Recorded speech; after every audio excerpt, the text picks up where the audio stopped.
हो, मांसाहार करणाऱ्याला देव नक्कीच पावतो. पूजा करणं ही प्रत्येकाची वैयक्तिक श्रद्धा आहे. देव कोणालाही कोणत्याही जाती धर्माच्या माणसाला, मग तो मांसाहार करत असेल किंवा नसेल, मदत करतो. त्याची भक्ती, प्रेम आणि श्रद्धा महत्त्वाची आहे. मांसाहार करणे किंवा न करणे हे व्यक्तीच्या आवडी-निवडीवर अवलंबून असते. देवाला फक्त व्यक्तीची कर्मे आणि विचार महत्त्वाचे आहेत. त्याचे खाद्यपदार्थ नाहीत. तो काय खातो, पितो. पूजा आणि श्रद्धा. जर एखादी व्यक्ती देवाची पूजा करत असेल, तर ती श्रद्धा आणि भक्तिभावाने करावी.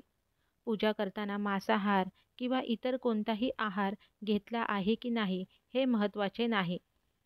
तसं तर आपण देवपूजा करताना मांसाहार करून देवपूजा कधी करतच नाही. त्याआधी आपण शुद्ध स्नान करतो. देवाला फक्त शुद्ध आणि प्रेमळ अंतःकरण हवे असते. सकारात्मक विचार आणि चांगली कर्म केल्याने देव नक्कीच प्रसन्न होतो. त्यामुळे मांसाहार करणाऱ्यांना व्यक्तींनीही सकारात्मक दृष्टीने देवाची पूजा करावी आणि चांगले जीवन जगावे. देवाची भक्ती करण्यासाठी मांसाहार किंवा इतर कोणताही आहार महत्त्वाचा नाही. देव सर्वांनाच पावतो. फक्त गरज आहे ती शुद्ध मनाने आणि भक्तिभावाने त्याची पूजा करण्याची. देव भावाचा भुकेला आहे. तुम्ही शाकाहारी आहात की मांसाहारी हे बघत नाही. भौगोलिक वातावरणानुसार शाकाहार की मांसाहार हे ठरवली जाते. समुद्रकिनारी राहणाऱ्या लोकांच्या रोजच्या जेवणात मासे असतात.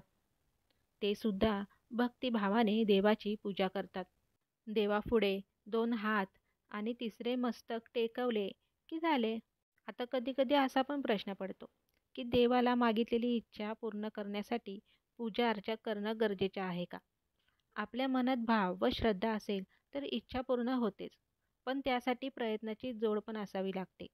आपल्याकडे वेळ असेल तर पूजा-अर्चा जरूर करावी. पण मानसिक समाधान लाभावे म्हणून अथवा मनातील भाव जागा व्हावा यासाठी. पण आपले महत्त्वाचे काम त्याची वेळ न बघता नुसती आरडाओरड, गडबड-गोंधळ करून पूजा कधीही करू नये. मुळात मनाला मनःशांतीसाठी पूजा करावी. हे जरी खरे असले तरी आपले मन शांत असेल तर मनःशांती लाभते, अन्यथा नाही. शेवटी एकच, आपले प्रयत्न, आपले कर्म जर योग्य मार्गाने असतील तर जगातील कोणतीही ताकद आपल्याला यशापासून दूर लोटू शकत नाही. परमेश्वरावर श्रद्धा जरूर असावी, पण देव माणसात पाहण्याची दृष्टी असावी. कारण देव कोणाच्या रूपाने येतो हेही जाणून घेणं तितकंच गरजेचं आहे. घरातले देवघर हे आपले श्रद्धास्थान व घरातील ज्येष्ठ व्यक्ती यांची सेवा, कर्म म्हणजे आपले देवपूजा हेही तितकंच महत्त्वाचे मानले पाहिजे.